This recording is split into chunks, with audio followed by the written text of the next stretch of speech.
कई बार old age people में ऐसा होता है कि उनको बार बार पेशाब लगती है और बार बार इन्फेक्शन होता है उस रास्ते में, जब चल के जाते हैं तो बार बार उनको पेशाब हो जाता है, कि ऐसा क्यों होता है सर? ओल्ड एज में दो समस्याएं बहुत कॉमन है। क्या क्या समस्याएं? बल्कि तीन समस्याएं। पहला, इंक्रीज्ड फ्रीक्वेंसी ऑफ यूरिनेशन। बोलिए। मरीज बताएगा कि साहब रात में हर घंटे पेशाब जाना पड़ता है। दूसरी चीज, पुअर फ्लो ऑफ यूरिन, यानी कि मरीज बताएगा कि साहब पेशाब की धार ठीक से नहीं बनती। तीसरी चीज, अर्जेंसी टू पास यूरिन, कि अगर मान लीजिए पेशाब लगी तो साहब लगी, मेरे अंदर इतनी क्षमता नहीं कि मैं उसको आधा घंटा 1 घंटा रोक पाऊं। आप में से कोई पिक्चर देखने गया है? पिक्चर हॉल में वो पीते हैं पेप्सी कोला, बाथरूम लगती है, 1 घंटे रोक सकते हैं, रोक सकते हैं, 2 भी रोक सकते हैं, बुजुर्ग आदमी नहीं रोक पाएगा। यही फर्क है, ठीक है? तो क्यों ये फर्क है, इसके बारे में हम लोग बात करते हैं। तो जब आदमी बुजुर्ग होता है तो उसका हर ऑर्गन जो है वो धीरे धीरे जीर्ण शीर्ण होने लगता है। क्या होने लगता है? डीजेनरेशन होने लगता है। डीजेनरेशन का मतलब समझिए क्या है, कि अगर आप किडनी के स्ट्रक्चर को देखिए, यूरिनरी ट्रैक्ट के स्ट्रक्चर को समझिए, तो 2 किडनी हो गई बीन शेप्ड, 2 किडनी से 2 ट्यूब निकली, उन ट्यूब का नाम हुआ यूरिटर।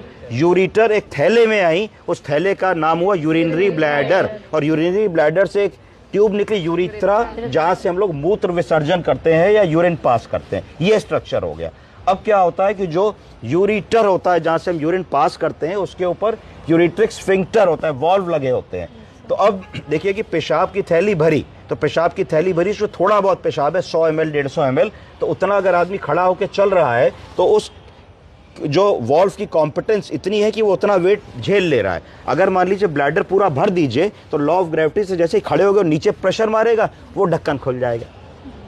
फिर जो पेशाब निकल जाता है इसको कहा जाता है यूरिनरी इनकॉन्टिनेंस। क्या कहते हैं? यूरिनरी इनकॉन्टिनेंस कई प्रकार की होती हैं, जो कॉमन प्रकार की हैं उसको कहा जाएगा स्ट्रेस इनकॉन्टिनेंस। क्या कहा जाएगा? स्ट्रेस इनकॉन्टिनेंस का मतलब हुआ कि बुजुर्ग आदमी बताएगा, डॉक्टर साहब जब भी खांसी आती है तो पेशाब निकल जाता है। आदमी कहेगा कि साहब जब झुकते हैं कोई सामान उठाने के लिए तो पेशाब निकल जाता है। क्यों? क्योंकि जब हम झुके किसी चीज के लिए तो पेट का जो इंट्रा एब्डोमिनल प्रेशर है वो ऐसे झुका, तो झुका तो ब्लैडर दबा, जब ब्लैडर दबा तो ब्लैडर के अंदर जो प्रेशर बढ़ा तो यूरिथ्रल ओपनिंग खुली, थोड़ा सा पेशाब निकल गया। खांसे तो भी इंट्रा एब्डोमिनल प्रेशर बढ़ा तो निकल गया। दूसरा जो इनकॉन्टिनेंस होता है उसको कहा जाता है अर्ज इनकॉन्टिनेंस। अर्ज इनकॉन्टिनेंस का मतलब हो कि जब अर्जेंसी हुई यूरिन जाने की, तो जब तक हम बाथरूम गए तो उतनी कैपेसिटी नहीं है कि हम उसको रोक सके, बूंद बूंद ड्रिबल करता हुआ यूरिन जो है चला जाता है। तो क्या क्या चीजें समझी हम लोगों ने? Increased frequency of urination, increased urgency of urination, poor flow of urine and incontinence. अब आपने पूछा कि रिकरेंट इन्फेक्शन क्यों होता है, तो हम देखें कि अधिकतर ओल्ड एज में एक सिचुएशन ऐसी आ जाती है जब आदमी बेड रिडन हो जाता है। क्या हो जाता है? चल फिर नहीं पाता, बाथरूम नहीं जा पाता। उस सिचुएशन में आदमी के पास 3 विकल्प होते हैं। एक विकल्प होता है कि वो बिस्तर में पेशाब करे और कोई उसको बार बार बेड पैन या यूरिन का पॉट लगावे। उसके लिए मैन पावर इंटेंसिव वर्क है, हर घंटे 2 घंटे 3 घंटे में एक आदमी चाहिए होगा। आसान है कि कठिन है? कठिन है। दूसरा विकल्प होगा कि हम एक डाइपर लगा दें और कुछ घंटों में दिन में 1 बार 2 बार 3 बार जरूरत के हिसाब से डाइपर चेंज करें। उसकी भी समस्या है कि बहुत देर डाइपर लगाओगी तो डाइपर में पैसा लगेगा। एक डाइपर अगर 50 रुपए का आता है या 40 रुपए का आता है तो 3 डाइपर का मतलब है 100-150 रुपए रोज खर्च हो जाएंगे। तीसरी चीज है कि हम कैथेटर लगा दें।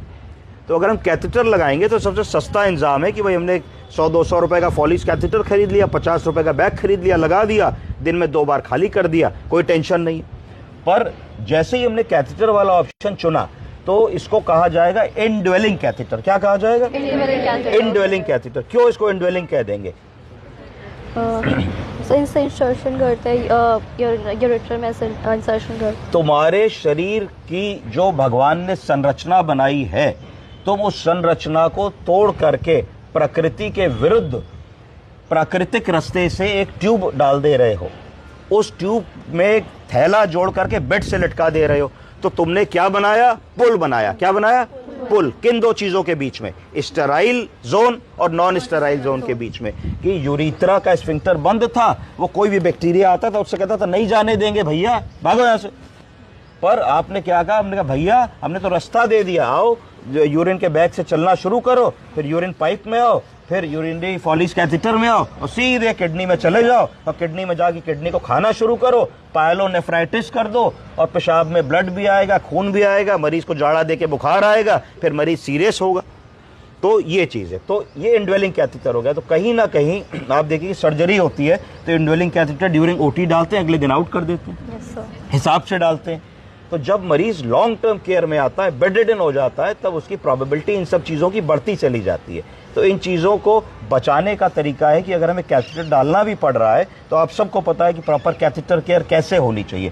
प्रॉपर कैथेटर केयर के लिए ज़रूरी है कि हम कैथेटर जिस एरिया में गया है उस ऑर्गन को दिन में 2 बार बीटाडीन सॉल्यूशन से साफ़ करें, उससे पहले गुनगुने पानी से रुई से उसको साफ़ करें। उसके बाद जो कैथेटर इंसर्ट हो रहा है वहाँ पे हम कोई एंटीबायोटिक की ड्रॉप लेके, सिप्रोफ्लॉक्सासिन, मॉक्सीफ्लॉक्सासिन, ओफ्लॉक्सासिन की ड्रॉप लेके उसमें डाल करके उसको हम इस तरीके से ट्यूब को मूव करें, जिससे कि जब बैक्टीरिया अनस्टेराइल मोड से चढ़े कैथेटर के पाइप से, तो जैसे ही उस बैक्टीरिया का किससे सामना हो, उस सिप्लॉक्स आई ड्रॉप के सॉल्यूशन से, तो वो कहे भैया एंटीबायोटिक है, हम आगे नहीं जाने देंगे। तो probability for the infection to move inside the human body will reduce. पर इसके लिए ताकत लगेगी। दिन में 3 बार कौन करेगा? आप करेंगी।